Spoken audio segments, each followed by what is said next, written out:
Buenas, buenas. Esta es la cápsula de ayudantía para Casa Central, pero que también pueden ver, por supuesto, si es que son de San Joaquín.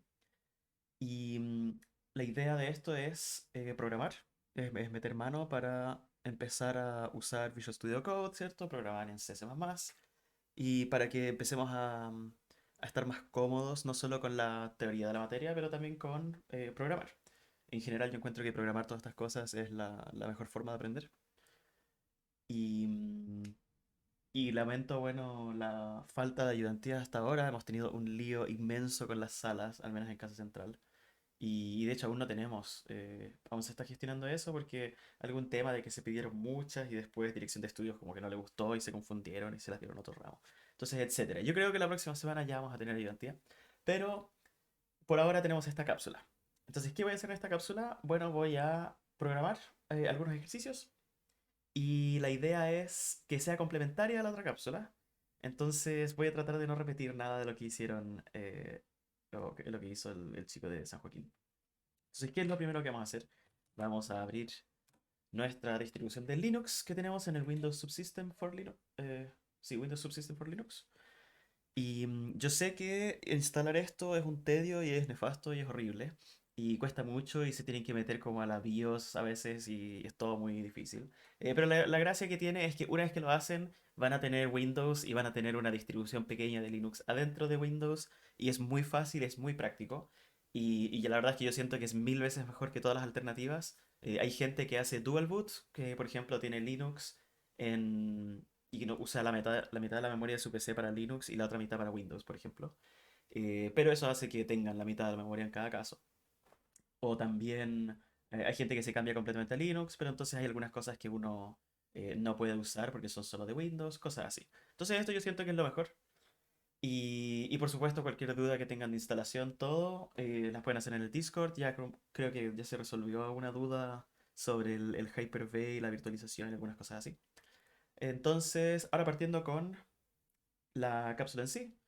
Tenemos, ¿cierto? En nuestra máquina de Linux, yo tengo aquí una carpetita que se llama estructura de datos. Y aquí tengo muchas carpetas, una de las cuales es la cápsula. Entonces, ¿cierto? Aquí voy a tratar de explicar en realidad todo lo que hago para la gente que no cacha nada, ¿cierto? Que sea lo más útil posible. Aquí estoy haciendo cd cápsula, esto es change directory. Entonces estoy cambiando de directorio, cambiando de carpeta. Entonces ahora me voy a cápsula. Y aquí haciendo ls, que es list, puedo ver todos los archivos que hay. Entonces tengo aquí cápsula, cápsula cpp, cápsula markdown y un shrek.txt que vamos a ver después porque está ahí. Y si es que yo quiero abrir Visual Studio Code desde aquí, yo puedo hacer code. Esto siempre y cuando ya haya hecho toda la instalación previa de VS Code en Linux, VS Code en Windows y la extensión que los conecta, ¿cierto? Que eso está todo en los tutoriales que subimos ahora. Entonces, yo aquí tengo 4 ejercicios.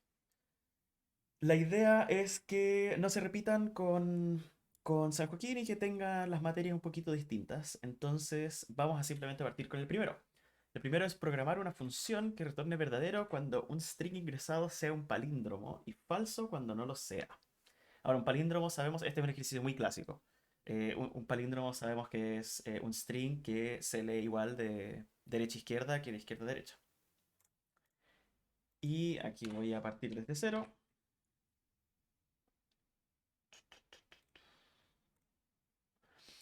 Entonces, en nuestro código de CC++, siempre hay cosas que se repiten, ¿cierto? Y en cada lenguaje de programación siempre hay cosas que se repiten. En Java hay un bloque enorme al comienzo para definir main. En Python siempre hay importaciones de librerías, cosas así. Y aquí siempre partimos con las mismas cosas. Entonces, aquí estamos incluyendo la librería IOStream, que es Input Output Stream, y esta es la librería de C++ que nos permite printear cosas, hacer input, etc. Y uno lo incluye siempre porque rara vez uno hace un código donde no quiere printear nada, ¿cierto? Luego esta es una directiva para el preprocesador. Using namespace std, lo que nos permite esto es usar algunos métodos y algunas clases de la librería estándar, por eso standard std, sin tener que usar la sintaxis de std dos puntos, dos puntos y el nombre. Y les puedo hacer el ejemplo a continuación. Entonces partimos con el main. De momento no voy a poner nada en el main. porque el ejercicio nos pide programar una función, ¿cierto? Entonces en realidad solo basta programar una función aquí. Entonces tenemos una función que tiene que retornar verdadero o falso. Entonces naturalmente podemos hacer que la función sea booleana. En C++ tenemos bool. Cuando es C crudo tenemos solo ceros y unos, donde cero representa no. Bueno, cero representa no y cualquier número positivo representa sí. Pero como tenemos bool, esto es más legible usarlo. Podemos hacer una función palíndromo y donde entra un string.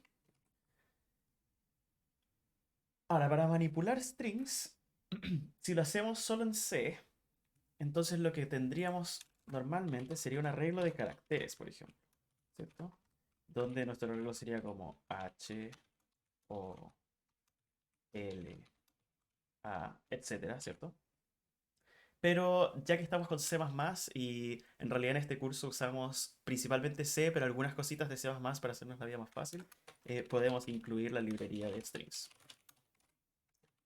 Y con eso tenemos una forma más cómoda y pythonesca, ¿cierto? De definir strings de esta manera. Que me imagino que todos encuentran más cómodo porque ya pasaron por Programa y por Python, ¿cierto? Entonces, a la función palíndromo debe entrar un string y lo podemos llamar nuestro input. Y,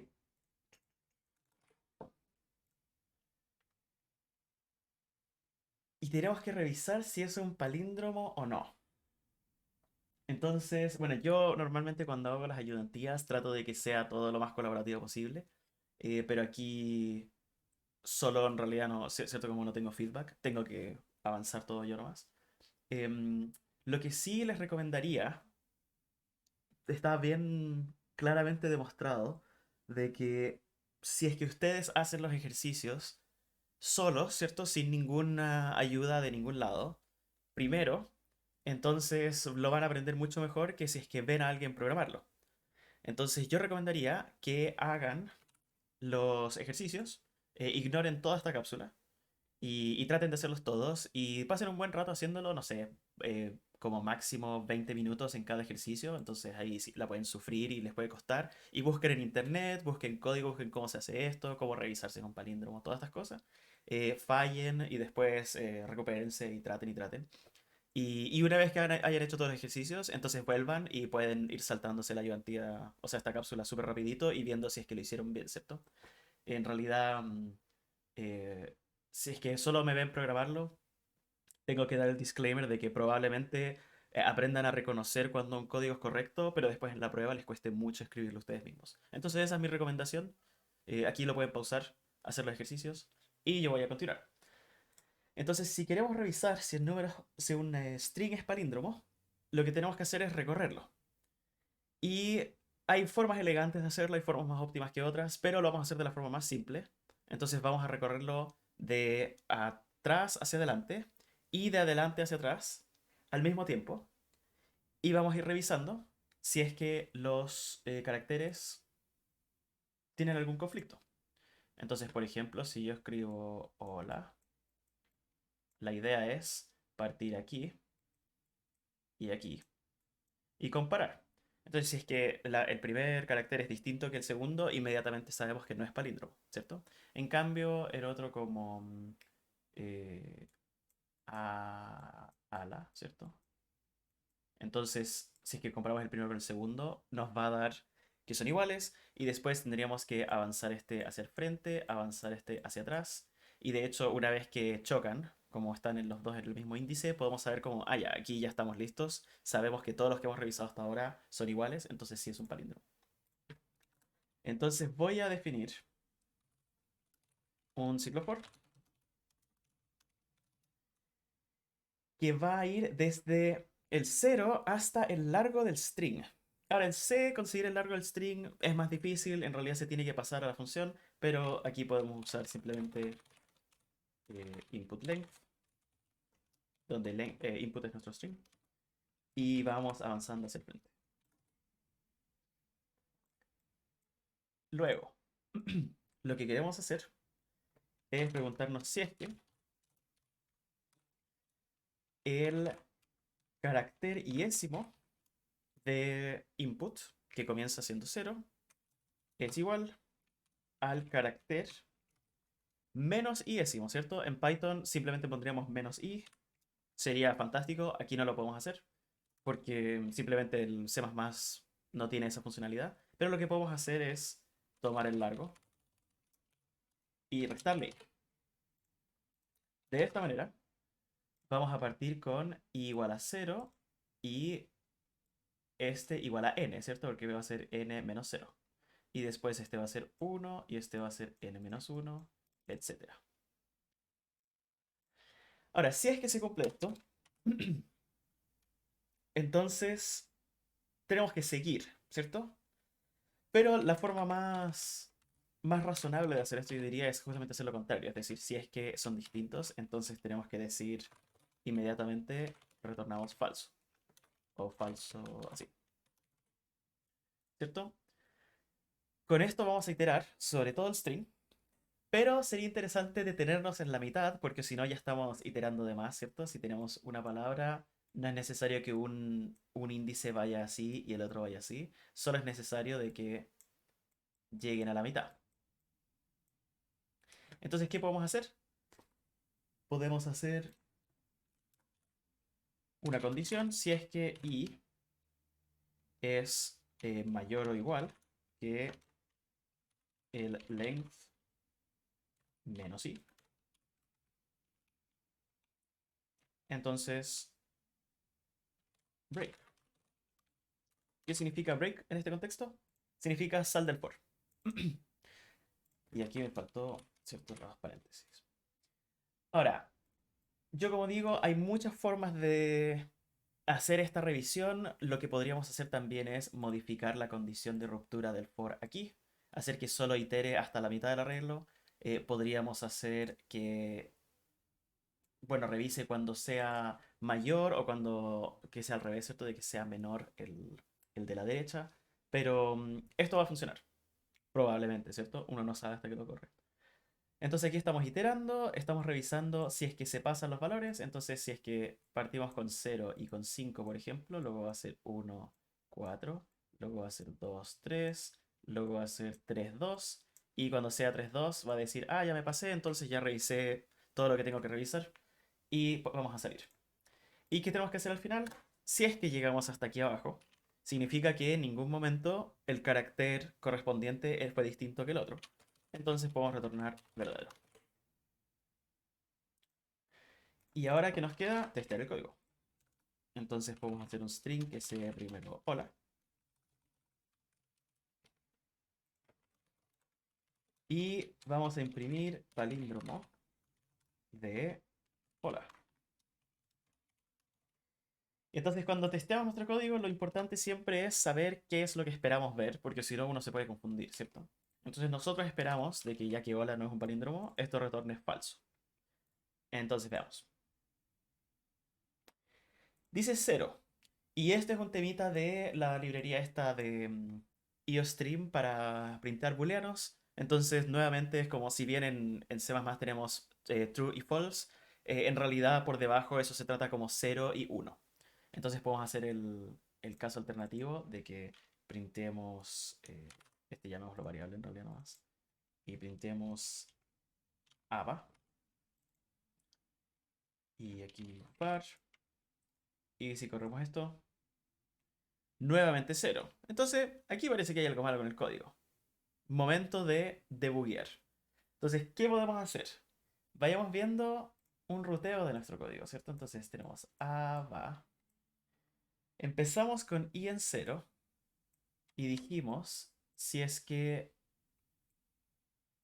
el carácter iésimo, que es 0, que sería a, es distinto que el carácter del largo, que es 3 en este caso, menos i, entonces 0, 1, 2, 3. Entonces aquí está el error, ¿cierto? Estamos viendo que se nos está escapando el, el rango. Esto debería ser el largo menos 1, ¿cierto? Porque como tenemos los índices comenzando desde 0, entonces para largo 3 tenemos 0, 1, 2, entonces en realidad queremos el segundo valor. Ahora, este como tiene un i menor al largo, este no es necesario modificarlo, ¿cierto? Porque cuando llegue a 3 se va a salir del for. Pero este parece que sí. Y además, este también. Entonces testeamos de nuevo. Y ahí estaba bien, ¿cierto? Uno. Ahora, lo interesante es que tuvimos un acceso fuera de memoria, ¿cierto? Porque era 0, 1, 2, 3 y accedimos ahí. Y no tenemos dicho carácter. Y aquí tenemos algo que es medio terrible de 6 más en general. Es que si bien en general este tipo de cosas como acceder a una celda que está fuera de la memoria que pedimos suele tirar error, no necesariamente lo va a hacer a la hora de compilación. Aquí hay algunos temas que son más complicados de diseño de lenguaje, sobre cómo se maneja la memoria por debajo, pero en general sí, es algo con lo que hay que lidiar. Entonces, de hecho, el consejo que yo siempre doy, especialmente para las tareas, es que programen en bloques pequeñitos, ¿cierto? Ustedes vayan programando una función y la testean mucho. Y ya cuando están claros de que esa función está bien, entonces pueden pasar a la siguiente. Entonces esto parece estar funcionando, pero pongámosle otros tests. Entonces podemos hacer un montón de caracteres random. Y nuevamente, ¿cierto? No es un palíndromo, pero si ponemos hola, aló, entonces sí es un palíndromo, etcétera. Entonces, ¿qué vemos aquí? La función de palíndromo está lista. Ahora vamos a pasar al siguiente ejercicio. Números primos. Entonces, este ejercicio tiene tres partes. La primera es escribir una función que determine si un número es primo o no. Aquí voy a hacer... voy a copiar este y voy a hacer otro. Que se va a llamar primos. Para que después pueda subir todo el código. Entonces, nuestra definición de números primos que estamos manejando, ¿cierto? Es que es un número que solo se puede dividir en uno y en sí mismo, ¿cierto? Entonces tenemos 2 3 5 7 no, 2 3 5 7 11, ¿cierto? Etcétera. Ahora, nuevamente, hay formas bastante finoli de encontrarse, o sea, determinar si un número es primo o no, pero nosotros vamos a usar la más trivial, la más simple, que es simplemente tratar de dividirlo con todos los números anteriores. Entonces definamos una función, ¿cierto? Nuevamente es una función booleana, es primo. Y en este caso va a entrar un número n. ¿Qué es lo que tenemos que hacer? Tenemos que ver primero si es que es divisible, no en uno, porque todos los números son divisibles en uno, entonces podemos saltarnos ese, pero hay que ver si es divisible en 2. Y si es que es divisible en 2, entonces no es primo. Luego hay que ver si es divisible en 3. Y si es que es divisible en 3, no es primo, etcétera. Y hay que hacer eso hasta alcanzar el número justo antes de nuestro número, porque sabemos que siempre n va a ser divisible en n, ¿cierto? Eso va a dar 1.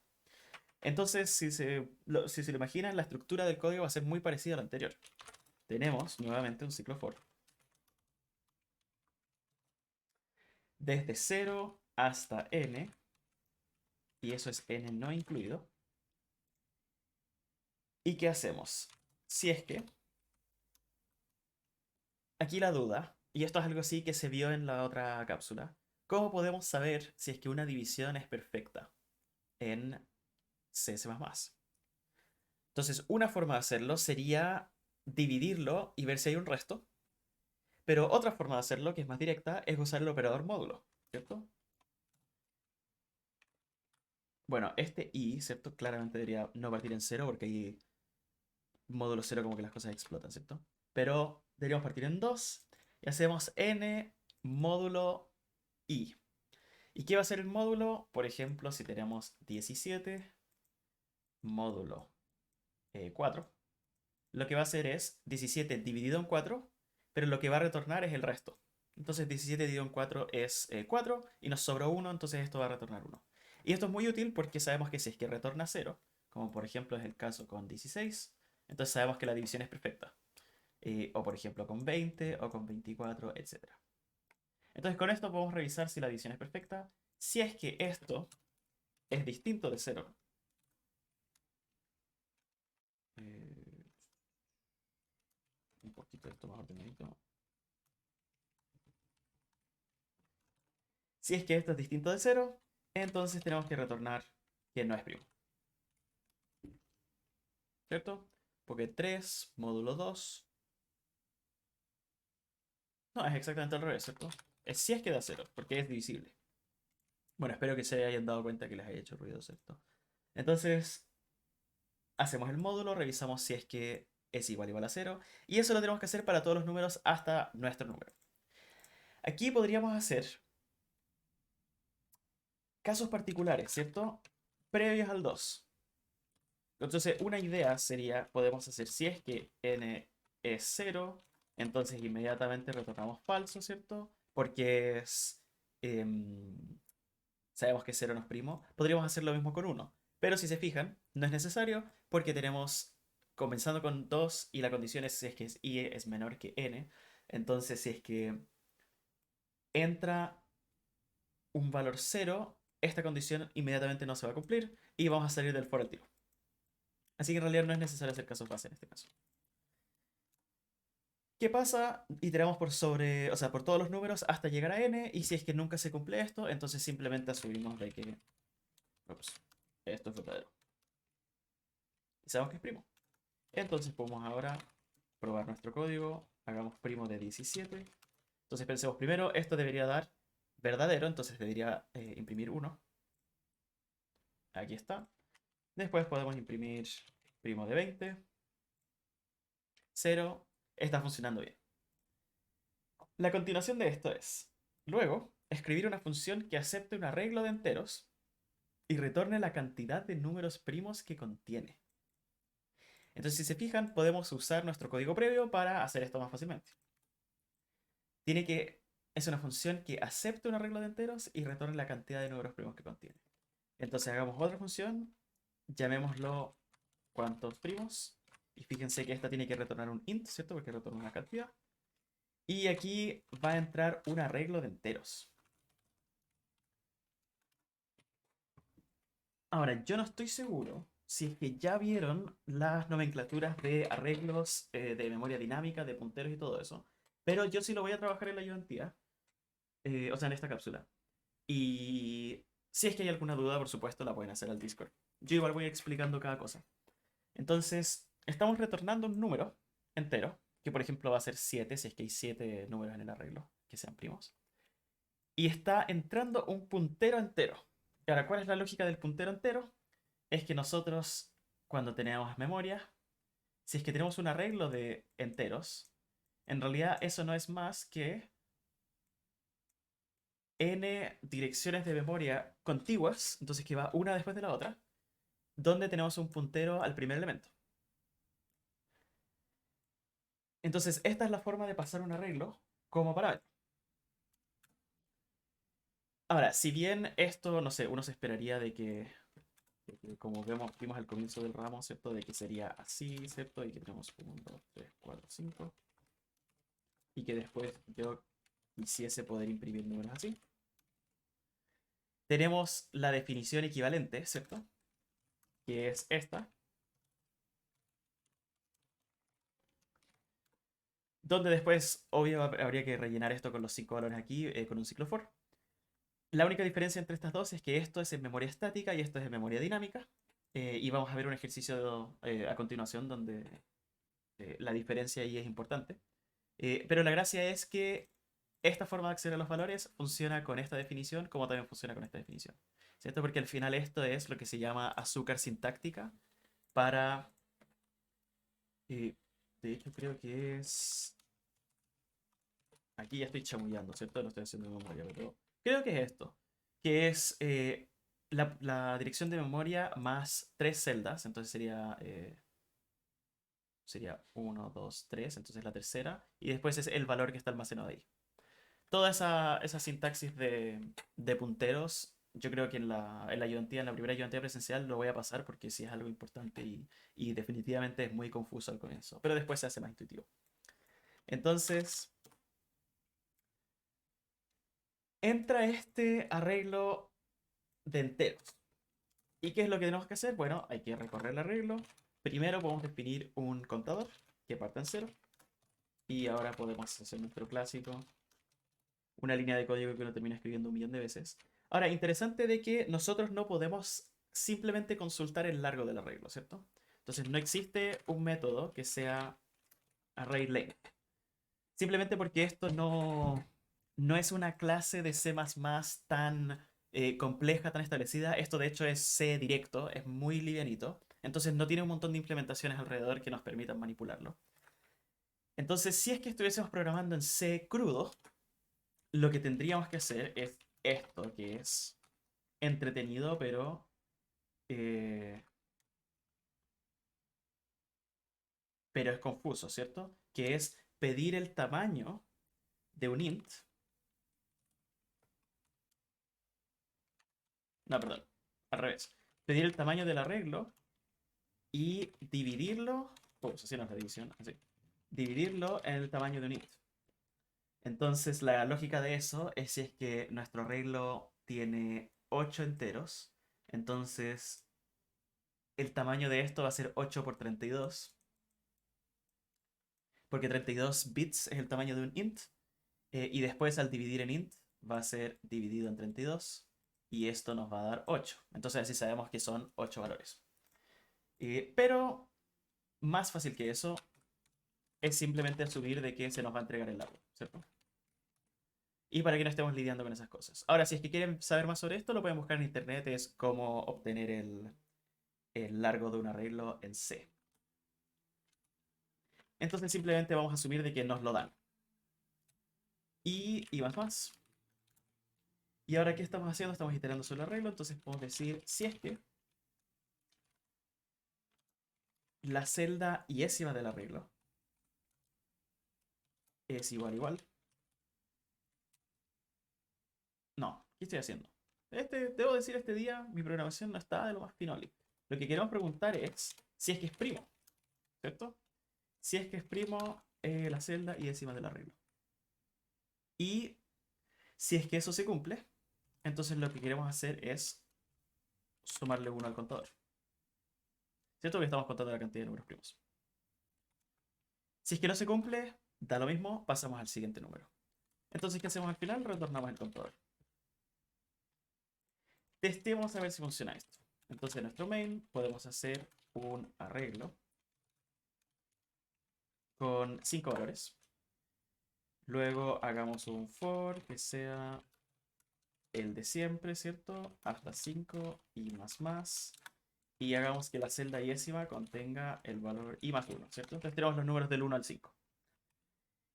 Y después printemos el resultado de cuántos primos, donde le pasamos nuestro arreglo y le pasamos el largo del arreglo para hacernos la vida más fácil.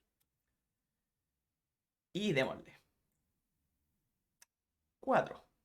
Ahora, ¿qué dice eso? Nos dice que probablemente cree que 1, 2, 3 y 5 son primos. Quizás. Habría que ver. Entonces, este no es el resultado correcto, ¿cierto? Debería ser 2, 3, 5. Entonces deberían ser 3. Veamos qué está pasando aquí. No solo aumentemos el contador, pero printemos cuál número está creyendo que era primo.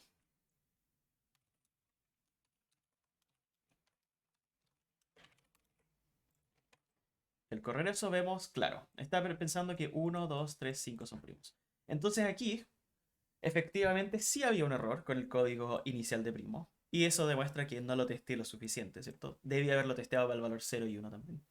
Pero claro, ¿qué está pasando? Es que al entrar n igual a 1, entonces se salta esta condición inmediatamente y retorna verdadero. Yo espero de que algunas personas se hayan dado cuenta de que me equivoqué en eso al comienzo. Yo de hecho no me di cuenta. Pero esto es fácil de arreglar, ¿cierto? Podemos agregar la condición inicial, que justamente dije que no era necesario, pero parece que sí. Entonces si es que n es 1, entonces retornemos falso inmediatamente. De que no es primo. Y la verdad es que podemos hacer lo mismo con 0. Ahora, más que eso, podemos asumir de que el número no va a ser negativo, ¿cierto? Aceptemos que los inputs van a ser de 0 para arriba.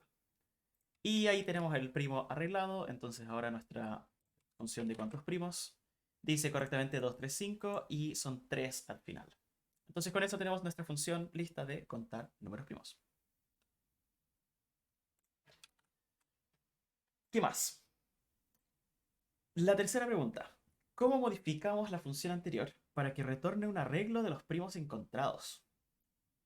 Entonces, esta pregunta yo la agrego porque yo lo que siempre veo, yo he sido ayudante de este trabajo mucho tiempo, Yo siempre veo que llegan al certamen y en el certamen les ponen una pregunta de retorne un arreglo, no sé, con dos valores.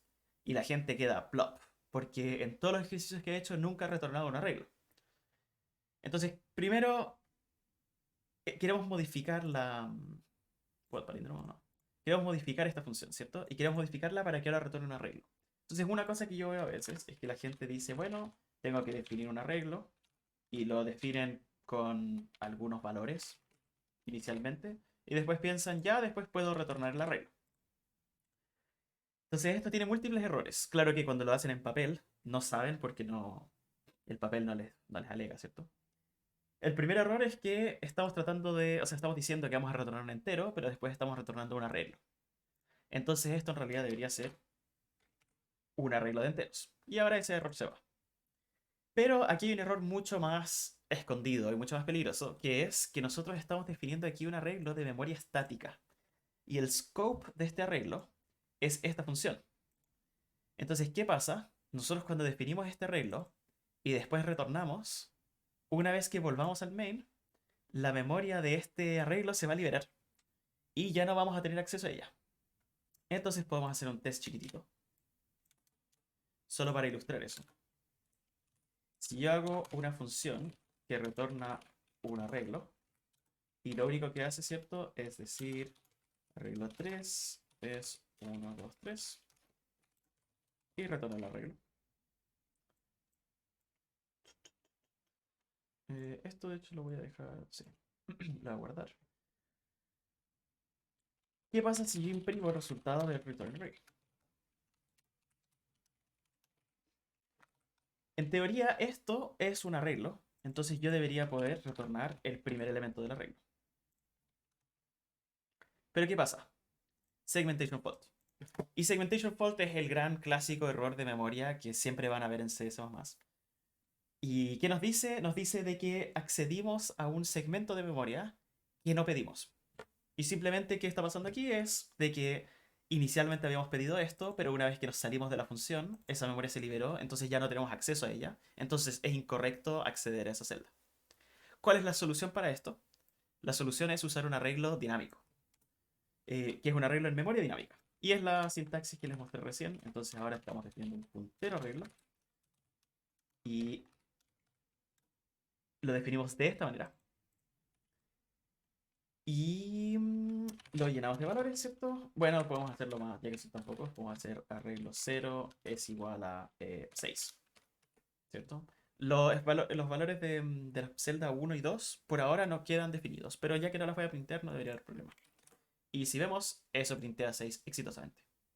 Ahora, aquí sí hay un detallito. Y el detallito es que yo pedí memoria dinámica, lo que significa que yo pedí memoria que se determina a la hora de ejecutar el programa y no a la hora de compilarlo. Pero después yo no liberé esa memoria. Entonces aquí hay una diferencia en cómo se maneja la memoria en C de que es importante. De que cuando nosotros estamos manejando memoria estática, el compilador sabe al comienzo del programa cuánta memoria va a necesitar, ¿cierto? Porque dice cuando se define un arreglo de tamaño 100, entonces él lee el 100 y dice, ah, ya, necesito 100 por 32 bits. Entonces muy fácil y el mismo sistema operativo se preocupa de liberar la memoria después. Pero si es que nosotros estamos definiéndolo de manera dinámica, ¿cierto? Con esta sintaxis. Entonces nosotros la gracia que podemos hacer es poner un n acá. Y por ejemplo hacer de que el n sea...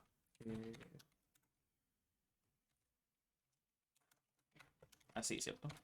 Hacer de que el n sea un input del usuario, por ejemplo. Entonces, como el input del usuario ocurre mucho después de la compilación, ¿cierto? Ocurre a la hora de ejecutar el programa. Esta memoria podría ser cualquier valor, ¿cierto? Podría ser 6 o podría ser 10.000. Y el sistema operativo no tiene forma de saberlo. Entonces después no libera la memoria. Nosotros nos tenemos que encargar de liberar la memoria. Y la típica forma de hacer eso, ¿cierto? Es usando delete. Y con eso quedamos listos. Y quizá incluso así. No sé, a veces la sintaxis de C++ es un poquito bizarra. Entonces siempre hay que buscar las cositas en internet a ver si uno lo está haciendo bien. El tema es que, como estamos trabajando con un arreglo dinámico, ¿cierto? que lo hicimos para poder retornarlo aquí. Cuando termina el código, no estamos liberando esa memoria. Entonces, técnicamente estamos perdiendo memoria. Ahora, ¿cómo podemos revisar problemas de memoria? Hay un gran pedacito de software que se llama Valgrind, ¿cierto? Escrito Valgrind así. Aquí. Y Valgrind lo que nos permite hacer es justamente es ejecutar un código de C++ y ver si es que tenemos problemas de memoria. Entonces, si es que yo hago, una vez que esto ya está compilado, ¿cierto? De hecho, lo voy a compilar de nuevo solo para saber bien si es que esta es la versión actualizada. Le voy a compilar primos cpp, el ejecutable lo voy a llamar primos, y si es que yo ahora uso Valgrind para ejecutar primos, ¿qué me dice? Me dice resumen del leak. Definitivamente perdidos 12 bytes en un bloque. Y ahora, ¿por qué 12 bytes? Esto tiene todo el sentido del mundo. Es porque un int son 32 bits y un byte son 8 bits. De hecho, lo voy a dibujar. Entonces, un int son 32 bits o son 8 bytes. ¿Cierto? Esto es equivalente. Entonces, si es que tenemos 3 enteros, 3. Wow, wow, wow, no. Esto no son 8 bytes, son 4. Come on. Sí, porque un byte son 8 bits. Sí, debo decir. Hoy día estoy en otra. Entonces, son 4 bytes. Si es que tenemos 3 ints, entonces tenemos 12 bytes. Entonces es muy directo, podemos ver con este código que es súper simple, podemos ver exactamente como, perdimos la memoria por eso, ¿cierto? El tema es que el Valgrind nos permite correr un programa y lo corre en un entorno chiquitito donde puede ver dónde es la memoria que se está perdiendo, lo que es bastante fantástico. Ahora, ¿cómo se arreglaría esto? Bueno, tenemos que liberar la memoria al final, ¿cierto? Tenemos que hacer delete. Em, de hecho creo que era así. ¿No?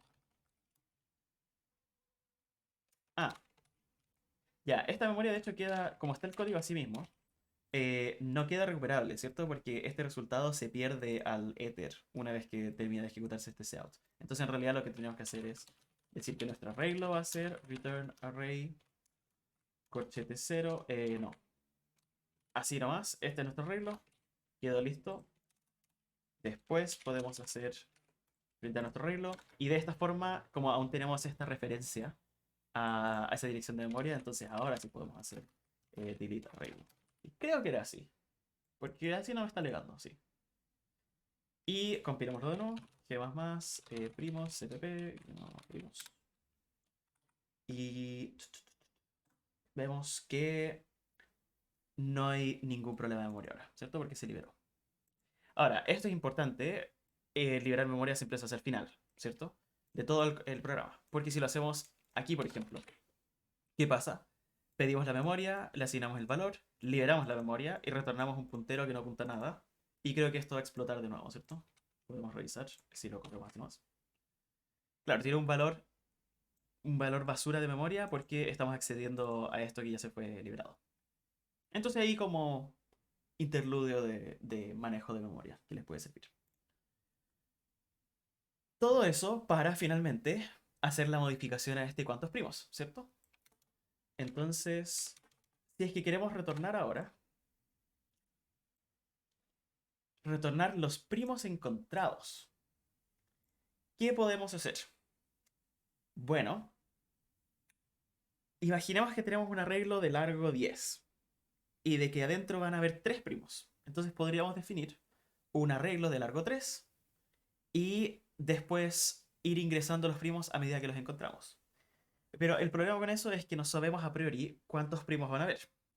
Entonces yo creo que lo más sabio es ejecutarlo, iterar sobre el arreglo 2 veces, ¿cierto? Entonces en la primera solo vamos a contar cuántos primos hay y después en la segunda vez vamos a ir ingresando los primos. Entonces aquí ya tenemos la mitad del código, ¿cierto? Estamos contando cuántos primos hay. Y después vamos a definir un arreglo que es un arreglo de primos, ¿cierto? No debería haber problema porque no he hecho nada. Y esto va a ser un arreglo de largo cont, ¿cierto? Si encontramos 3 primos, va a ser un arreglo de largo 3. Y ahora podemos hacer esta misma iteración de nuevo. Pero ahora lo que hacemos distinto es que si es que encuentra el primo, entonces necesitamos un nuevo contador, ¿cierto? Que vaya iterando sobre el arreglo inicial de primos. Y en vez de printear esto, lo que vamos a hacer es decir que nuestro arreglo primos en su celda jésima es igual al arreglo en su celda iésima. Entonces, si es que este es un primo, entonces lo almacenamos en la primera celda del arreglo. Y después podemos hacer j más, ¿cierto? Sumarle uno. Naturalmente, lo que podemos hacer para hacerlo un poquito más flexero esto es poner el j más aquí adentro. Y así queda un poquito más compacto. Para mí, al menos que yo llevo programando más tiempo, esto sí es fácil de leer. Pero quizás los confunde ustedes. Esto lo que hace es tomar el valor de j y después sumarle uno. Bueno, y la clásica pregunta es ¿cuál es la diferencia con eso y esto? Esto lo que hace es sumarle 1 y después tomar el valor de j. Entonces, si hacemos esto, va a empezar a escribir en la celda 1 del arreglo primos. Pero queremos partir escribiendo en la celda 0, así que esto está bien. Y con eso vamos a haber poblado nuestro arreglo de primos, ¿cierto? Iterando sobre la cosita. Y finalmente podemos retornar primos.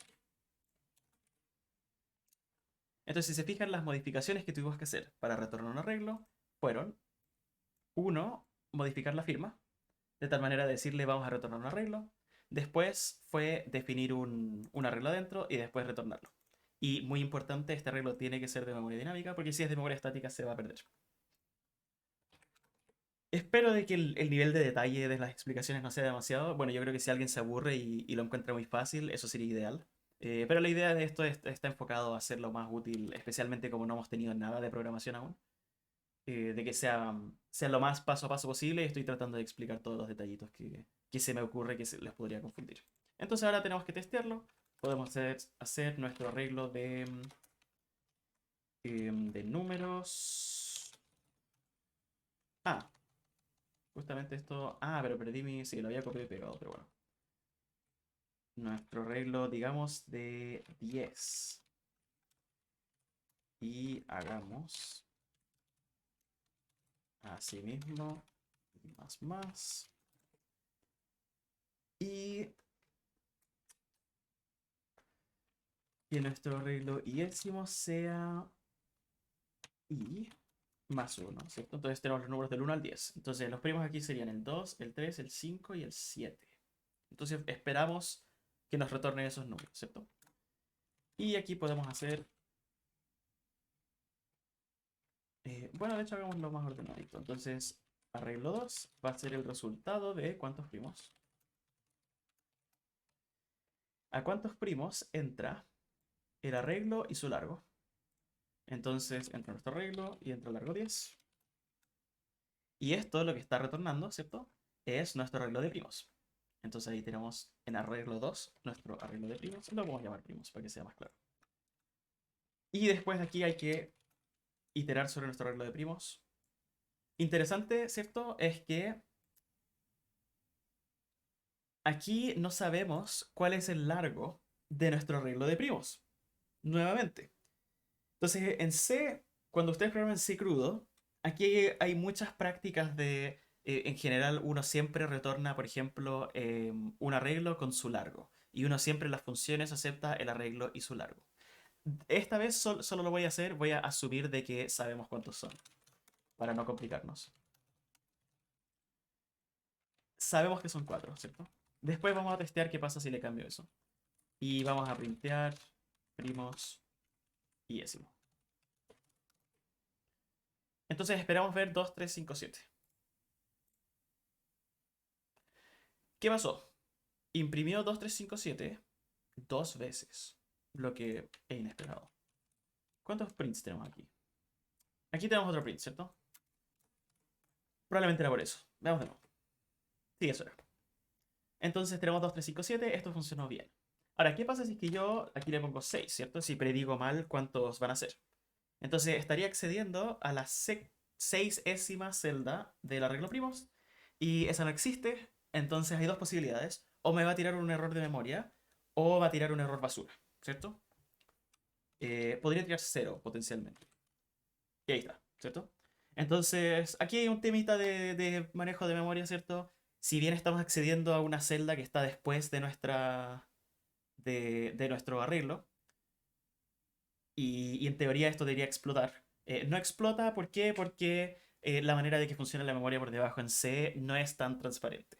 En particular, lo que pasa es que nunca se nos da realmente un arreglo de tamaño 4, ¿cierto? Siempre se nos dan tamaños fijos y el tamaño fijo es muy probable de que sea más grande que 4, solo que el resto de los valores son considerados valores basura.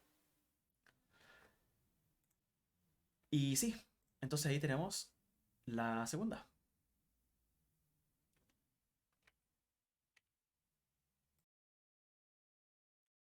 Entonces volvemos para la segunda mitad de la cápsula, ¿cierto? Lo separé en dos porque me cansé de hablar por 40 minutos y me fui a tomar un vasito de agua.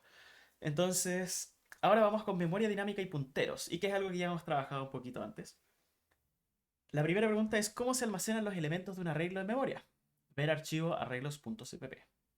Y ese archivo lo tengo en otra parte. A ver. Ese está. Y, arreglos.cpp. Entonces me voy a copiar ese con cp, ¿cierto? Copy. Y lo voy a copiar a un directorio uno más arriba. ¿Cierto? Con cd dos puntos es que cambiamos al directorio que está arriba del actual. Y entonces puedo mover este archivo que se llama 4 arreglos cpp. Y lo puedo mover a cápsula, que es donde estamos. Y lo puedo mover a cápsula. Y aquí estamos. Entonces tenemos nuestro arreglo cpp. Entonces la idea de esto es entender un poquito cómo están implementados los arreglos por debajo. Y un poquito de como ciencia, ¿cierto? Para ver qué es lo que pasa. Entonces, vamos a explorar este código. Partimos con un arreglo de largo 5 con los números del 1 al 5. Entonces, con este for vamos a imprimir los valores del arreglo, ¿cierto? Es algo que ya hemos hecho muchas veces. Y todo este código lo voy a esconder por ahora. Toink. Y simplemente lo vamos a correr. Y vamos que printea los números 1, 2, 3, 4, 5. Como se esperaba. Ahora, con este for, estamos imprimiendo las direcciones de memoria de las celdas del arreglo, ¿cierto? Y si se fijan, la única diferencia entre estos dos códigos es este ampersand. El ampersand, ¿cierto? ¿De qué sirve el ampersand? El ampersand, si lo ponemos antes de cualquier variable, hará que nos retorne el valor de la dirección de la variable en vez de la variable en sí. Entonces, naturalmente, si yo hago int a igual a 2, si es que yo printeo a, eso va a imprimir 2. Pero si printeo ampersand de a, va a printar un valor hexadecimal de la memoria, que es donde está almacenado eso. Entonces, nuevamente, ¿qué pasa? Comenzamos con los valores del 1 al 5 y después las direcciones se ven así. Entonces, todas las direcciones en hexadecimal, de hecho, todos los números en hexadecimal, la notación común es que parten con 0x y después está el número de verdad.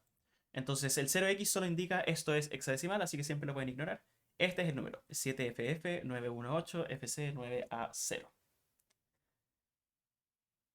Ahora, yo sé que ustedes no saben leer hexadecimal, pero hexadecimal lo único que es binario, ¿cierto? Son puros ceros y unos, pero comprimido. Entonces, en vez de contar 0, 1, después 0, o sea, bueno, 0, 0, 0, 1, 1, 0, 1, 1, ¿cierto? Lo que hacemos es contar 0, 1, 2, 3, 4, 5, 6, 7, 8, 9, y después es A, B, C, D, E, F. Estas direcciones tienen un secreto, ¿cierto? Y tienen un patrón, ¿cierto? Entonces, si es que vemos primero, todos estos caracteres del comienzo son iguales para todas. Pero estos dos caracteres del final van cambiando. Entonces tenemos A0, tenemos A4, tenemos A8, AC, B0. ¿Por qué creen? ¿Cuál es el patrón aquí? Bueno, es que se está sumando 4 siempre, ¿cierto? Entonces tenemos A0, luego tenemos A4, del 0 al 4, 4, del 4 al 8, y después es 8, 9, 10, perdón, 8, 9, A, B, C, ¿cierto? Entonces ahí tenemos el C, nuevamente 4. Y después es C, más 1 es D, luego E, luego F, luego 0. Y se resetea. Y cuando se resetea es igual que cuando contamos del 1 al 9 y cuando pasamos a 10 se suma el siguiente dígito y se resetea a 0, ¿cierto? Entonces el A cambia a B y este vuelve a 0. Entonces la diferencia entre estas direcciones de memoria son 4 valores. Siempre. ¿Y por qué son 4 valores? Bueno, porque justamente un int, como estábamos trabajando aquí con int, son 4 bytes. Entonces, cuando almacenamos nosotros en la dirección de memoria un int, lo que tenemos en el computador, y esto ya es materia de sistema operativo, cosas así, lo que tenemos es un montón de ceros y unos, ¿cierto? Ceros y unos, y tenemos 32 de esos. Y con eso podemos representar números hasta 2 millones, algo así, ¿cierto? Un número grande. Y la cosa es que estos son 4 bytes, o 32 bits. Entonces las direcciones de memoria simplemente son múltiples celdas contiguas de tamaño 4 bytes. Y esa es la definición de un arreglo. Entonces, siempre que ustedes tienen un arreglo, ustedes pueden saber de que si quieren acceder al próximo número, lo único que tienen que hacer es ver en la memoria eh, la cantidad, en el caso de int, 4 bytes hacia el frente, pero en caso de otros tipos de datos sería otra cantidad. Y de hecho esto tiene repercusiones grandes en ciberseguridad, ¿cierto? Porque si es que ustedes hacen un código en C y tienen un arreglo, bueno, entonces una persona en teoría, si es que tiene acceso a algún input-output, entonces podría pedirles que ustedes impriman no solo cosas dentro del arreglo, sino cosas después del arreglo, ¿cierto? Simplemente avanzando en la dirección de memoria. Y por eso es que C se considera un lenguaje extremadamente peligroso y de uso muy dudoso, ¿cierto? Uno tiene que ser muy bueno para no tener ningún problema de seguridad porque la gestión de memoria es tan directa y nosotros podemos llegar directamente a través de un arreglo, a través de un puntero, podemos ir y manipular direcciones de memoria directamente. Ahora hay lenguajes más modernos como Rust, por ejemplo, que tratan de básicamente hacer un C, pero que sea más seguro, ¿cierto? Y alivianar la carga del programador, con tener que saber todas estas cosas en tanto detalle y tener que lidiar con tantas vulnerabilidades chiquititas. Entonces, C en general es considerado un lenguaje bien peligroso. Y, y de hecho, en todos los lenguajes modernos no se permite manipulación de la memoria directamente, ¿cierto? Porque simplemente es demasiado vulnerable a fallos. Y por eso es que C es un lenguaje antiguo. Pero sí es súper importante que se aprenda porque es la base de casi todos los otros lenguajes. Entonces, uno igual, si es que sabe C, aprender otro lenguaje siempre es muy fácil. Pero sí, algo que tomar en cuenta. Ahora podemos continuar, ¿cierto? ¿Qué patrón vemos en las direcciones? Entonces vemos que se va sumando 4 y 4 y 4. ¿Y cómo se conecta con el tamaño de un int? Bueno, lo expliqué recién de que el tamaño de un int son 4 bytes y por eso es que vamos saltando de 4 en 4. Estas direcciones son verdaderamente contiguas, entonces no hay ni siquiera un espacio de memoria que dice aquí termina un entero y a continuación comienza otro. Así, nada de eso. Literalmente son 32 bits y justo al lado son otros 32 bits y justo al lado son otros 32 bits y así. Y ahora vamos a hacer lo mismo, pero con caracteres. Entonces hacemos un arreglo de caracteres esta vez. Y recordando que los caracteres tienen un tamaño de un byte, ¿cierto? Ya no son 4, ahora es uno. Cuando imprimamos los valores, esto va a imprimir A, B, C, D, E. Y cuando imprimamos las direcciones, aquí me disculpo por este print. Realmente lo tuve que cranear un montón de rato porque el tema es que cuando uno printea, aquí lo tengo escrito, cuando uno printea con cout en un arreglo de caracteres de C, lo que hace es printear todos los caracteres desde la iésima celda. Pero yo quería printar los caracteres, o sea, las direcciones individuales. Entonces, tuve que hacer este print medio nefasto, de que lo pueden buscar en internet si es que quieren ver cómo funciona. Esto es, ¿cierto? Es un carácter y imprima un salto de línea ahí y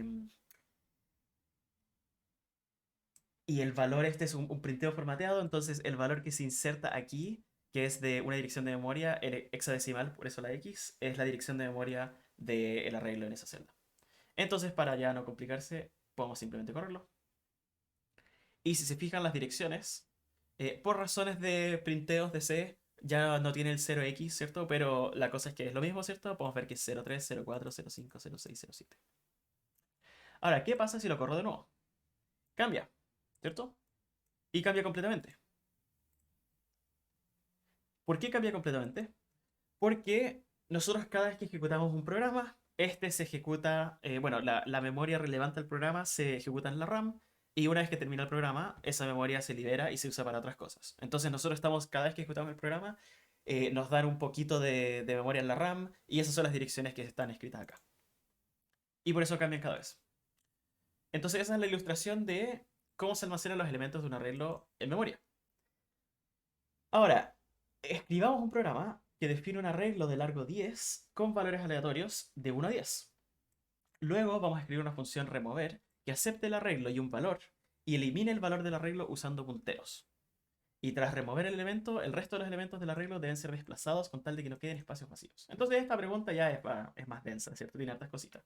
Lo primero es, ¿cómo definimos un arreglo con números aleatorios, ¿cierto? Bueno, hay una forma bien facilita. Vamos a hacer... Sí, este lo tengo en otra parte, así que lo voy a borrar todo. Vamos a necesitar... Bueno, primero voy a ilustrar cómo se usan los números aleatorios en C, ¿cierto? Tenemos un número, bueno, lo voy a imprimir así nomás, ¿cierto? Un número aleatorio aquí, con rand, que es una función que está en la librería estándar de C. Si es que yo imprimo esto, me da un número enorme, pero es un número aleatorio. El número siempre va a ser el mismo. ¿Por qué? Y es porque cuando nosotros corremos esto, el proceso se queda con una semilla. Y mientras esa semilla no cambie, entonces el procedimiento para conseguir el número aleatorio siempre va a ser el mismo. Entonces vamos a tener siempre el mismo, eh, el mismo valor. ¿Cómo podemos arreglar eso? Podemos hacer que la semilla esté basada en la hora del reloj del computador. Porque la hora del reloj siempre de un milisegundo a otro siempre es distinta. Entonces podemos incluir la librería time. Y esto es todo muy estándar. Siempre se hace de la misma forma si buscan tutoriales. eh, Así. Entonces esto es set random. Entonces estamos seteando, de hecho me lo dice ahí, ¿cierto? Set the random number generator with the given number. Entonces estamos consiguiendo una semilla para nuestra función random. Y ahora si es que lo corremos, ahora sí en cada ejecución va a dar una cosa distinta. Pero obviamente no queremos tener números aleatorios que sean como 100 millones, ¿cierto? Entonces, ¿qué es lo que podemos hacer? Podemos usar nuestro muy útil operador módulo para fijar el límite. Digamos que queremos números del 1 al 10, entonces podemos hacer módulo 10. Y lo que va a hacer esto es, nos da un número enorme así. Después le aplica módulo 10 y con eso nos da el último dígito. ¿Por qué el último dígito? Porque imagínense que nos diese, bueno, llegamos hasta 37. 37 en módulo 10 es 7 porque dividido en 10, ¿cierto? Eso es lo que nos da el resto. Entonces, si es que nosotros hacemos, por ejemplo, un módulo 100, nos va a dar los últimos dos dígitos de cualquiera hubiese sido el numerito. Y de esa forma podemos hacer números aleatorios en un rango. Esta es la forma típica. Entonces ahora la pregunta es, escribir un arreglo que defina el largo, o sea, definir un arreglo de largo 10 con valores aleatorios de 1 a 10. Entonces, ¿qué podemos hacer? Hagamos una función. La función... bueno, es escribir un programa. Entonces hagámoslo en el main, ¿cierto? Hagamos un arreglo. Hagámoslo dinámico. De largo 10. Y después podemos recorrerlo.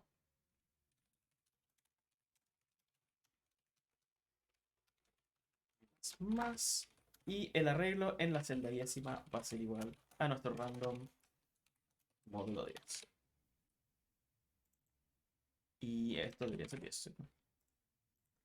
Entonces ahí tenemos un arreglo de números aleatorios. Y de hecho podemos imprimir el arreglo. Copiando este mismo for y haciendo simplemente cout del arreglo. Y tenemos 10 números aleatorios, ¿cierto? No necesariamente que no se repitan, ¿cierto? Se van a repetir. Y son aleatorios y cambian cada vez. Genial. Entonces, primer paso listo. Segundo, escribir una función remover que acepte el arreglo y un valor y elimine el valor del arreglo usando punteros. Ahora, eliminar aquí es una idea interesante, ¿cierto? ¿Qué significa eliminar en un arreglo de largo 10? Bueno, lo que podemos hacer es simplemente si queremos eliminar, digamos, el cuarto elemento, entonces podemos sobreescribir ese cuarto elemento con el quinto, sobreescribir el quinto con el sexto con el séptimo, ¿cierto? Etcétera. Porque en realidad no hay un sentido lógico de eliminar un valor más que sobreescribirlo con otras cosas que sí vamos a usar y que se pierda el valor previo. Entonces vamos a hacer justamente eso. Vamos a hacer una función remover. Esta función, ¿qué es lo que tiene que retornar? Bueno, no es explícito, ¿cierto? Dice que tiene que eliminar el valor. Entonces, las dos formas sería una, crear un arreglo nuevo y retornar ese, o la otra sería modificar el arreglo actual. Entonces modifiquemos el arreglo actual.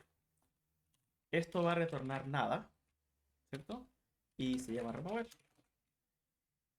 Y tiene que entrar nuestro arreglo.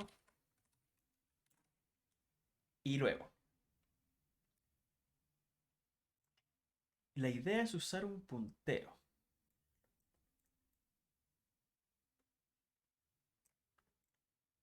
Necesitamos entonces un índice, ¿cierto?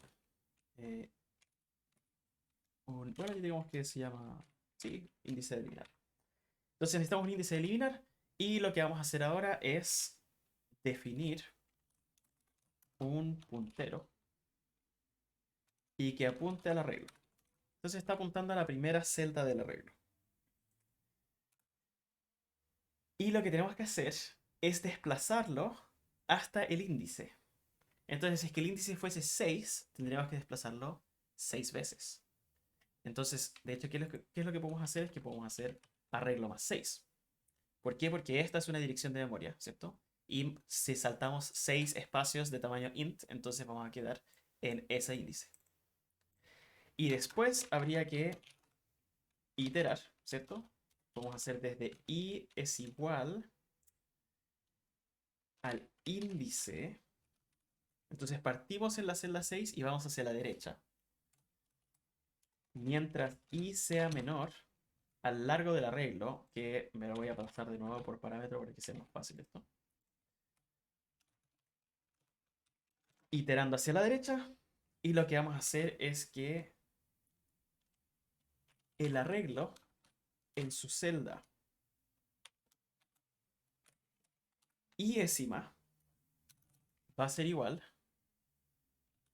Bueno, y voy a hacer la versión clásica primero, ¿cierto? Lo vamos a hacer simplemente con, con los índices, ¿cierto? Aún no con el puntero. Entonces, si es que el iésimo, o sea, el iésimo lo sobreescribimos con el siguiente. Ahora, el problema de esto es que cuando lleguemos a la celda n-1, esto va a explotar, porque va a consultar por la celda n, pero como hay n elementos, en realidad solo llegamos al índice n-1. Entonces esto hay que hacerle un así, para que lleguemos hasta la penúltima celda. Y de esa manera este acceso no se escape de la memoria. Entonces con eso estamos sobreescribiendo todo y eso debería funcionar. Entonces, por ahora voy a ignorar este, ¿ya? Y solo voy a ver si funciona eso. Sí, no vamos a retornar nada, ¿cierto? Porque estamos modificando directamente el arreglo.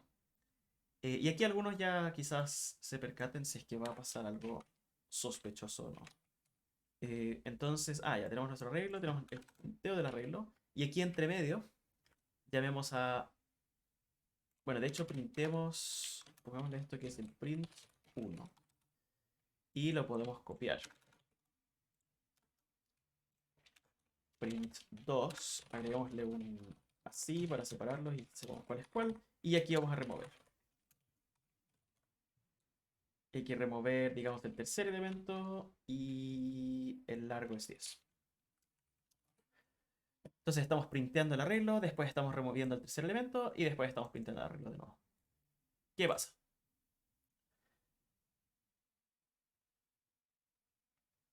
Bueno, pues, hagamos un arreglo más chico para que sea más fácil de visualizar todo esto.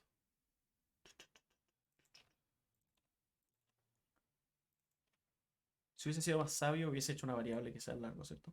Pero bueno, creo que eso está bien. Entonces, si se fijan, ¿qué pasó aquí? 42001, 42011. Hmm.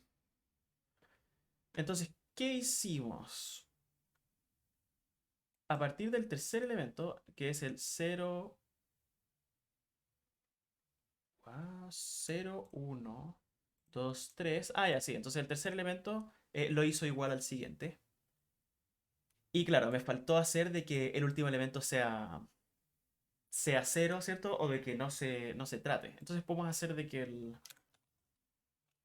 último elemento, el enésimo, sea... eh, esto es n-1. Y sea igual a -1, ¿cierto? Como para ilustrar de que ese valor ya no existe. Entonces hagámoslo de nuevo. Y aquí estamos bien. Si es que queremos eliminar el primer elemento, el ceroésimo, entonces de 0, 2, 3, 2, 0 pasa a 2, 3, 2, 0, -1. Entonces ahí efectivamente estamos haciendo como una eliminación, ¿cierto? Es como una eliminación sin manipulación de memoria, para no complicarnos la vida. Pero estamos sacando un elemento y estamos sobreescribiéndolo con los otros. Como en este caso eliminamos el ceroésimo elemento, ¿cierto?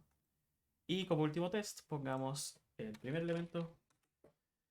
Entonces debería eliminar el 4. Y justamente como es 4, 4, 2, 4 y quedamos con 4, 2, 4, es que se eliminó un 4. Esta idea de eliminar elementos sobre escribiéndolo con los elementos que vienen después es típica y de hecho es como se maneja la memoria en el sistema operativo en general.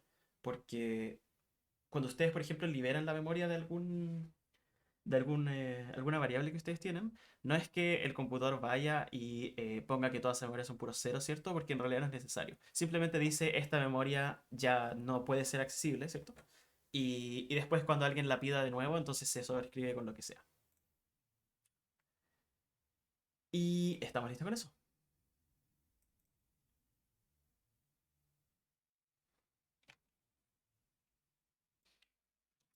Y bien, vamos por la última parte. Ahora tenemos manejo de archivos. Y manejo de archivos en realidad es mucho más fácil de lo que parece. Yo sé que el código suele ser muy feo, pero hay formas de hacerlo un poquito más simple. Entonces, el primer ejercicio es adjunto hay un archivo llamado shrek.txt. Escribir un programa que cuente la cantidad de veces que aparece la palabra Shrek con mayúscula en el archivo. Y claro, se da ahí para que lo puedan testar en su casa y validar. Deberían ser 593. Entonces, ¿por qué este ejercicio? Es porque primero nos mostramos un poquito de manejo de archivos, pero además porque creo que fue la primera cosa que programé cuando supe abrir un archivo. Y claro, yo originalmente lo hice en Python. Y ahora lo vamos a hacer en C. Entonces, ¿qué necesitamos primero? Necesitamos la librería tradicional de manejo de archivos, que es fstream. O sea, file stream, ¿cierto? Stream de archivos. Si es que nosotros queremos leer un archivo de texto, tenemos que crear un objeto ifstream, ¿cierto? Que es input file stream. Y hay muchas formas de abrirlo. Pero mi personal favorita es así nomás. Estamos creando una variable archivo que se crea mediante el paso de parámetros, ¿cierto? Aún no vemos clases, entonces no, esta sintaxis igual es un poco rara. Pero al final lo que estamos haciendo es crear una variable que es de tipo ifstream y se le pasa como para su creación un archivo de texto. Aquí tengo el archivo de texto.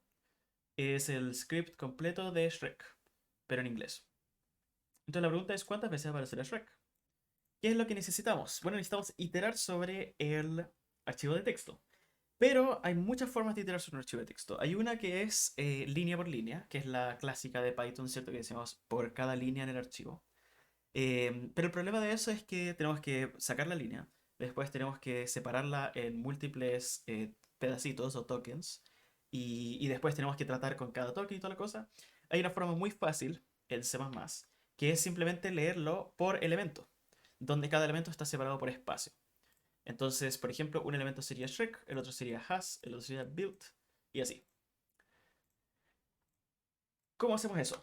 Bueno, si es que yo imprimo, de hecho necesito una variable var, ¿cierto? Yo puedo simplemente con esta sintaxis, que es un poquito especial, ¿cierto? Es leo de archivo y lo almaceno en la variable, ¿cierto?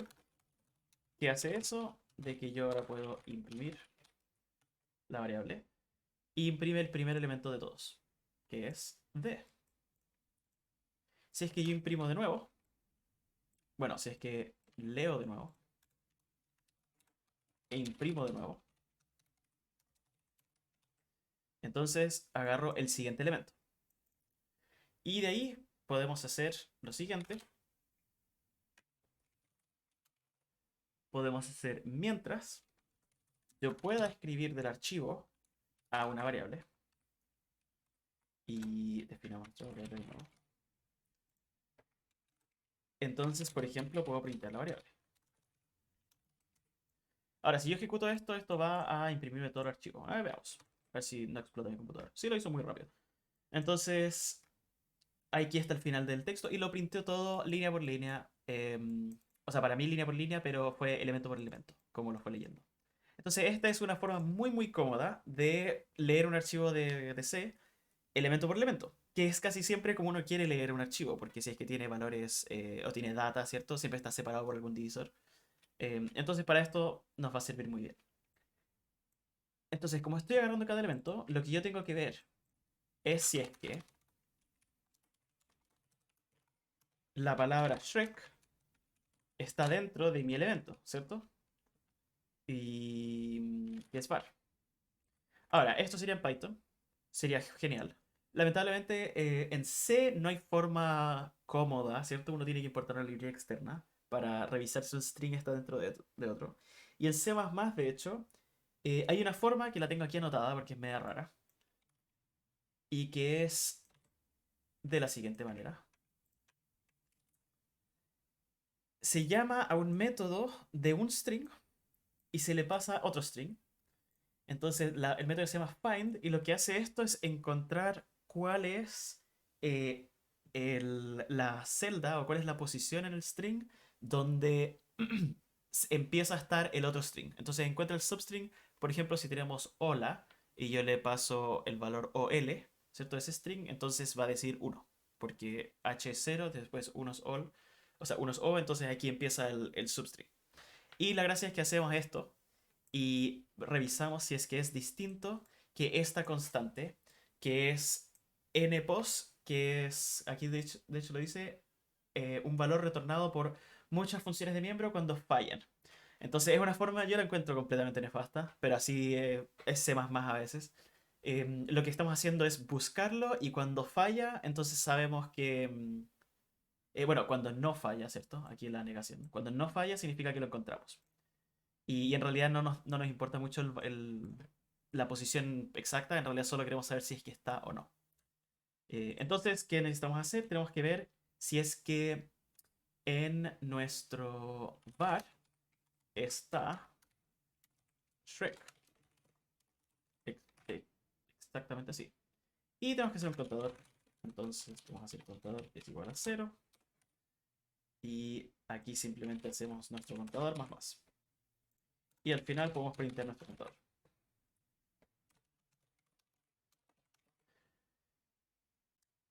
¿Cierto? Lo printeamos con un salto de línea y en teoría esto debería iterar por todos los elementos del archivo y cada vez que encuentre uno que sea Shrek, entonces le sumo uno al contador y después printeamos el contador.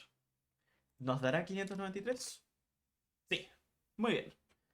Ahora, desde C++ creo que es la versión 23, que es la más nueva, quizás. Ahora sí hay una función de contención, pero el tema es que uno no siempre tiene la versión más nueva, entonces decidí usar esta forma clásica. Pero yo lo encuentro bien sorprendente de que hayan pasado tanto tiempo y les costó tanto hacer una función que sea solo incluir un string dentro de otro, ¿cierto? Yo en realidad, a mí me gusta C++, ¿cierto? Es muy rápido, uno puede hacer cualquier cosa y es de muy bajo nivel, entonces igual es entretenido programar especialmente en C. Pero definitivamente C++ tiene algunas cositas que yo diría son controversiales. Entonces aquí tenemos el primer ejercicio. Encontramos cuántas veces dice Shrek en el texto. Bueno, ¿y cuántas veces dirá Garfield? 304. Igual, una buena cantidad. Y el segundo es escribir un programa que defina un struct par de dos enteros. Cree un arreglo par de largo 100 y llene los valores de cada par con números aleatorios. Después escribir una función write que acepte el arreglo y lo escriba a un archivo binario. Entonces aquí puse archivos binarios porque yo sé que nadie entiende archivos binarios cuando se ve en clase. Después en ayudantía nadie lo entiende tampoco. Pero en realidad no es tan complicado, solo que la sintaxis es fea. Y después una función read que acepte un número de archivo y genere nuevamente un arreglo de par con sus contenidos. Entonces hagamos una cosa a la vez. Primero definamos nuestro struct. Vamos a... sí, vamos a hacerlo aquí mismo. Entonces nuestro struct se tiene que llamar par y tiene dos valores. Y eso es todo.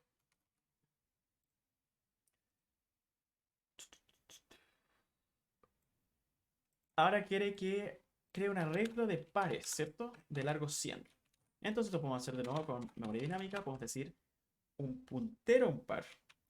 Y se va a llamar arreglo. Es new par. Donde es de largo 100.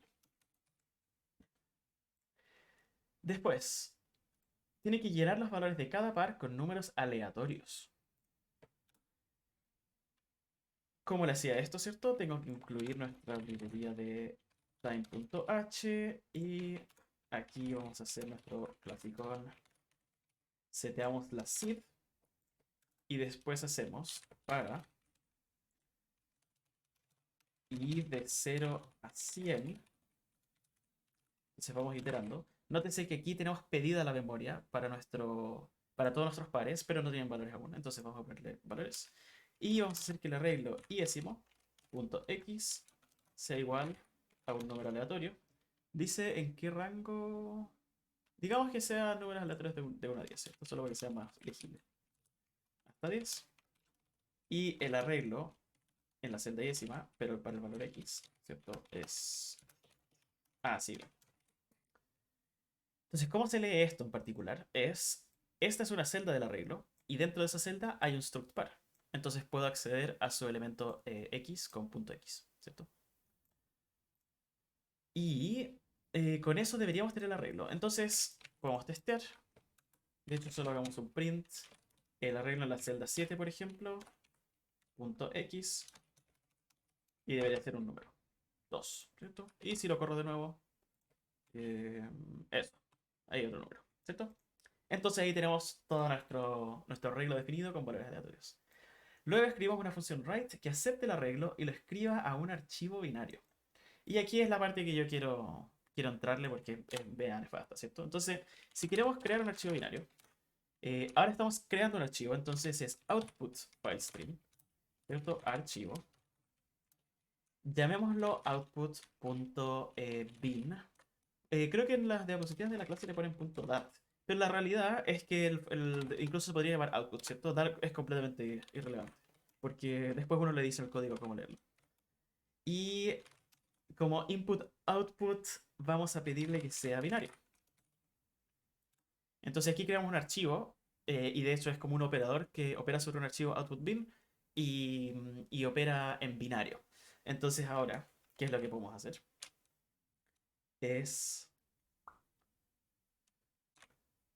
Tenemos que escribir al archivo, ¿cierto? Entonces vamos a escribir y aquí esta la voy a escribir primero, después la voy a explicar porque es una verdadera abominación. Voy a hacer un ejemplo simple primero. Vamos a hacer int a igual a 2. Y vamos a hacer así. Entonces vamos a explicar la lógica detrás de esta línea que es completamente nefasta. Un archivo binario no es nada más que un montón de ceros y unos uno después del otro, ¿cierto? Entonces cuando yo escribo un montón de información a un archivo binario, lo que queda es un bloque así, y que puede ser de largo 200.000, ¿cierto? No hay divisores entre los ceros y unos, no hay ninguna separación, no hay saltos de línea, no hay nada, son puros ceros y unos. Entonces es la forma más compacta de almacenar información, lo que es súper relevante para aplicaciones en sistemas embedidos, cosas así, donde tenemos como sistemas muy chiquititos y queremos que hacer un programa lo más livianito posible porque tenemos muy pocos recursos. No solo eso, pero también a veces eh, hay archivos que se almacenan en binario porque justamente es data de que uno quiere que sea privada y que uno no quiere que otra persona lo pueda leer. Entonces, si lo almacena uno un montón de data en binario, no hay forma de saber cómo leer esa data, a menos de que uno como que sepa el secreto, ¿cierto? Entonces, cuando yo escribo un número 2, estos, ¿cierto? Son 32 bits. En particular son 0, 0, 0, tut, tut, tut, tut, y eventualmente al final va a ser 0, 1, 1. No, espera, 0, 1, 1, no, eso. 3. A ver, 0. Ah, es 1, 1, 0. Entonces son puros ceros y eventualmente hay un 1 y hay un 0. Y esto es de largo 32. Entonces cuando yo escribo un archivo binario, este elemento, lo que estoy haciendo en realidad es ir elemento por elemento de todos estos ceros y escribir 32 veces el dígito correspondiente. Entonces, ¿qué estoy escribiendo aquí? Primero, nótese de que tengo el tamaño de A. Y este tamaño, o sea, me va a decir que son 4 bytes, ¿cierto? Pero podemos imaginarlo más fácil con bits. Entonces van a ser 32 bits. Entonces lo que está diciendo este parámetro es que tiene que escribir 32 veces, ¿cierto? Y en 32 dígitos uno después del otro. Y lo que está haciendo esto es, como dijimos antes, está tomando la dirección de memoria de A y la está transformando a un puntero a carácter. Ahora, ¿por qué la transforma a un puntero a carácter? Simplemente para escribirla como en texto plano, se podría pensar. Entonces lo que está haciendo es que si bien A vale 2, la dirección de A, bueno, este es A, la dirección de A son un montón de ceros, ceros y unos, etcétera. Entonces lo que está haciendo es leer de esa dirección y escribirlo todas estas veces. Esa es la lógica. Ahora, no se espera de que entiendan muy bien la lógica. Estas en realidad solo se la tienen que aprender de memoria. De hecho, yo estoy seguro que en la prueba se las dan. No creo que les pidan saberse eso. Y la cosa es que así se hace. Entonces, cuando yo uso esto, estoy escribiendo este valor. Ahora, lo bueno de esta forma es que es agnóstica a lo que yo quiero escribir. Entonces, si es que yo quiero hacer un par, ¿cierto? Ups, par test. Y que sea 1, 2, 3. Y eso es todo. Entonces estoy creando un struct, ¿cierto? Y estoy instanciando el struct. Ah, y bueno, 1 y 2, ¿cierto? Solo tiene aquí. Este struct tiene los valores 1 y 2 y estas son dos direcciones de memoria contiguas, ¿cierto? Porque el struct funciona básicamente de la misma forma que un arreglo. Si es que yo quiero escribir este struct al archivo binario, lo único que yo tengo que hacer, ¿cierto? Bueno, es pasarle ahora test y decir que en vez del tamaño de un entero, ¿cierto? Ahora es el tamaño de un test, ¿cierto? Que es esto mismo. Entonces es súper fácil y con eso voy a escribir. Y en este caso, ¿qué va a hacer? Como son dos enteros, va a escribir 64 bits. Va a escribir 32 bits y después otros 32 bits. Y eso. Entonces ahora, ¿cómo validamos si es que esto está funcionando? Tendríamos que, una vez que escribamos el archivo, cerrarlo y después abrirlo de nuevo. Entonces podemos decirle archivo 2 y ahora vamos a abrirlo. Entonces es un if stream, pero también se abre de forma binaria. Y aquí me falta un punto y coma, por eso me gusta. Y usamos nuestro archivo. Ah, bueno, necesitamos un. Perdón. Como estamos leyendo un struct, necesitamos un struct sobre el cual almacenar el resultado, ¿cierto? Entonces podemos decir, este es nuestro new struct. O no, new part. Y vamos a pedir la memoria, pero no vamos a darle valores. Y después podemos hacer archivo 2.leer. Y se lee de la misma forma. Es lo mismo. Entonces ahora estamos yendo a nuestro archivo binario, que son un montón de ceros y unos uno después del otro. Y estamos leyendo esta cantidad de bits y estamos almacenándolo aquí mismo en esa dirección de memoria, ¿cierto? Pasado a puntero a carácter. Y la gracia entonces es que en teoría nosotros después vamos a poder hacer, vamos a hacer espacio y un newpar.i. Y bueno, y todo este código no está haciendo nada aún, ¿cierto? Estamos solo testeando si es que podemos imprimir el struct. Ah, y me dio 0, 0, entonces debe haber un error en alguna parte.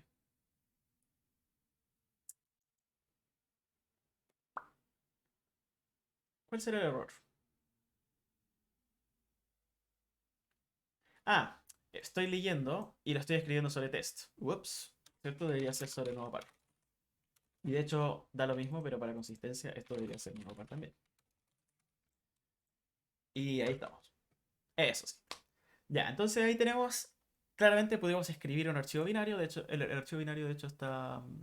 ¿Cómo se llama? Output bin. Está aquí.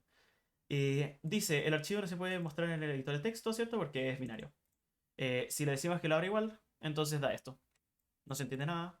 Porque justamente cómo funcionan estos editores de texto es que tienen un formato que saben leer y llegan los bits, que el bit que representa la letra A, ¿cierto? Y dice, ah, esta es la A porque sé este encoding, ¿cierto? Se llama esta codificación, sé cómo leerlo. Pero cuando es binario y no sabe cómo leerlo, entonces no hay nada que hacer, ¿cierto? No tiene forma de visualizarlo. Y sí, entonces aquí escribimos el archivo y leemos el archivo y nos dimos cuenta de que claramente esto funciona porque lo almacenamos en un nuevo struct. Entonces después, ¿qué podemos hacer? Seguir con la pregunta. Tenemos que escribir la función write que acepte el arreglo y lo escriba en archivo binario. Entonces va a ser lo mismo que esto. Voy a hacer una función que sea void porque no tiene que retornar nada.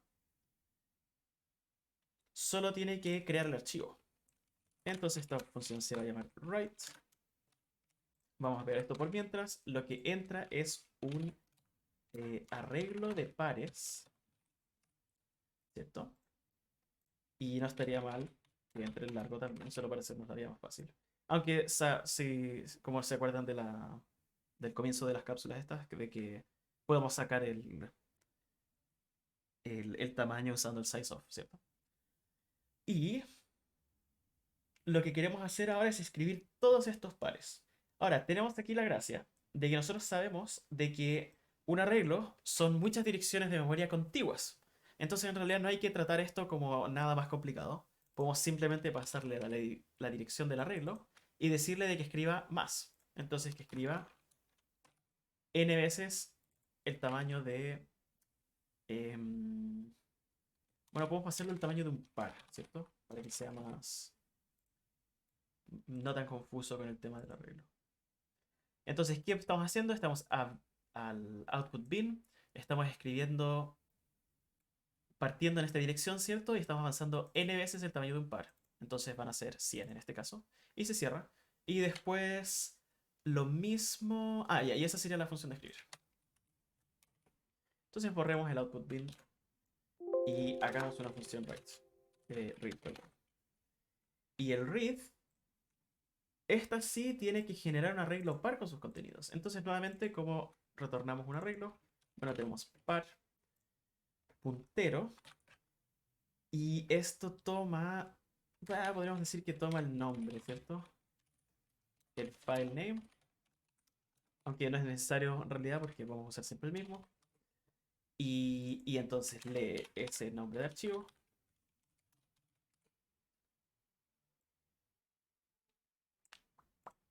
¿Y qué más? Ya no queremos crear un struct, ¿cierto? Queremos crear un arreglo de struct. Entonces, necesitamos hacer tool. Este nuevo arreglo lo podemos llamar. Y que sea nuevo par. Recuerden que tiene que ser dinámico. Porque si no, al retornarlo fuera de la función desaparecería, ¿cierto? Este no le gustó porque el n no está definido. Ya es porque debería decirle cuánto leer, ¿cierto? Entonces pasemos del n. Y archivo, aquí estamos leyendo. Vamos a leer a la dirección del nuevo arreglo. Y es el tamaño de un par por...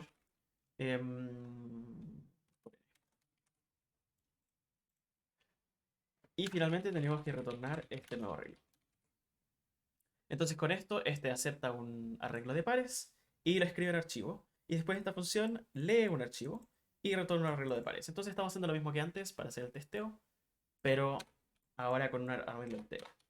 Y la verdad es que espero que funcione porque este código no lo testé para nada. ¿Qué pasa entonces si escribimos nuestro arreglo de pares que está definido aquí previamente, ¿cierto? Y le decimos que son 100. Y después decimos, vamos a crear un nuevo arreglo de pares y que sea el resultado de leer de output.bin y hay que leer 100 pares. Entonces, en teoría, el primer elemento va a ser un par, ¿cierto? Entonces podemos hacer esto. Y de hecho, si se fijan en lo que se llama el linter del... Bueno, de hecho no es el linter, es la... Bueno, es la componente de VS Code que te va recomendando código porque entiende la sintaxis, ¿cierto? Yo cuando pongo el punto aquí me dice, ah, te refieres a el elemento X del par, ¿cierto? Entonces como que él mismo se da cuenta de que yo puedo acceder a ese valor, ¿cierto? Y printemos el valor I, is fill, y pues que veamos qué pasa.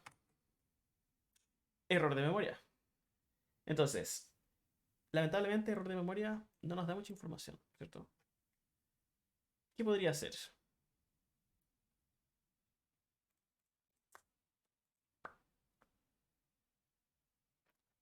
Vayamos viendo. Entonces, primero veamos si era a la hora de escribir, lo que dudo. Eso estaba bien, parece. Entonces, el escribir está bien.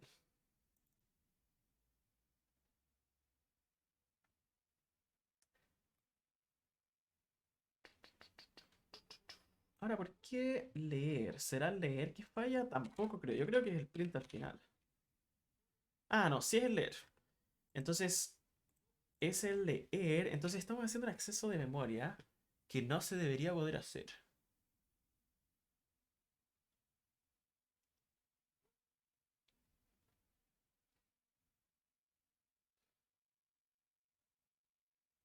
Hmm. Bueno, aquí en realidad está difícil.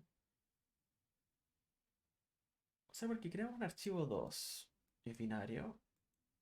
Aquí no hay ningún problema. O sea, el problema tiene que ser esta línea. Ahora, puede ser, ya dado que este es un puntero, de que no sea necesario explicitar la dirección de memoria. Puede ser eso, veamos. Bueno, ahí no explotó. Y printeamos, pero sí tira valores basura. Lo que no es ideal.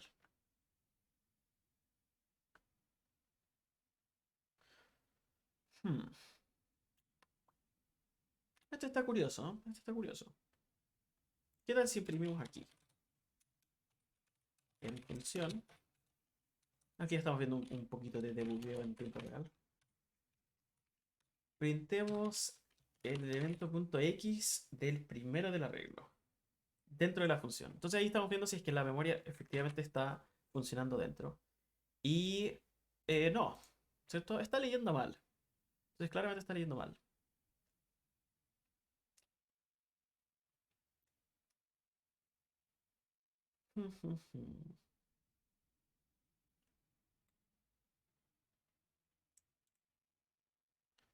Ahora, también podría ser de que estamos escribiendo mal.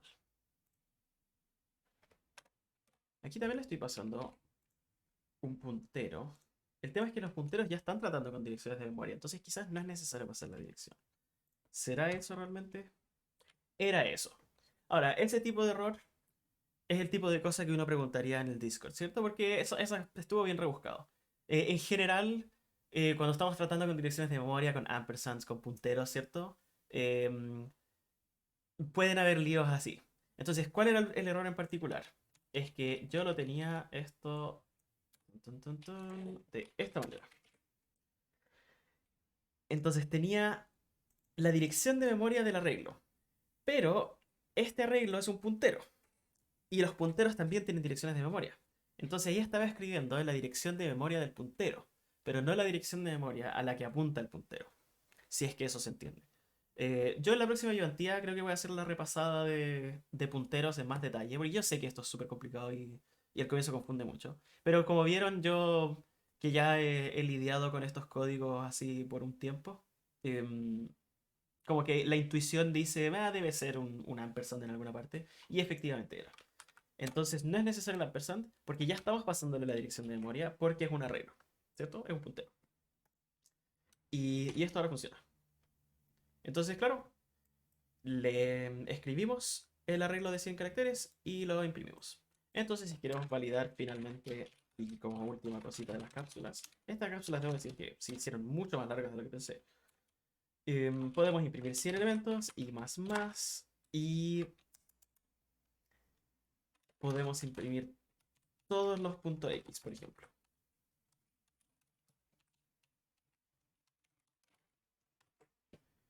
Y eso funciona, ¿cierto? No hay problemas de memoria, no explota, está todo bien. Y con eso cerramos. Entonces yo todos estos códigos se los voy a subir al Discord quizás. Ah, no, debería ser a Aula. Porque el Discord es de Casa Central. Ah, yo no me acuerdo. Voy a ver. Y lo voy a subir al lugar relevante. Y lamento que haya sido tan largo. Bueno, espero que le haya sido útil. La idea al final de esto es la gente que está muy perdida. Ojalá esto haya sido suficientemente como granular para que puedan retomar. Em, y también espero que hayan hecho los ejercicios sin solo ver como yo los hacía, ¿cierto? Y eso. Entonces, ¿estamos listos? Espero verlos la próxima semana. Yo hago la ayudantía del miércoles. Y sí, gracias por su paciencia.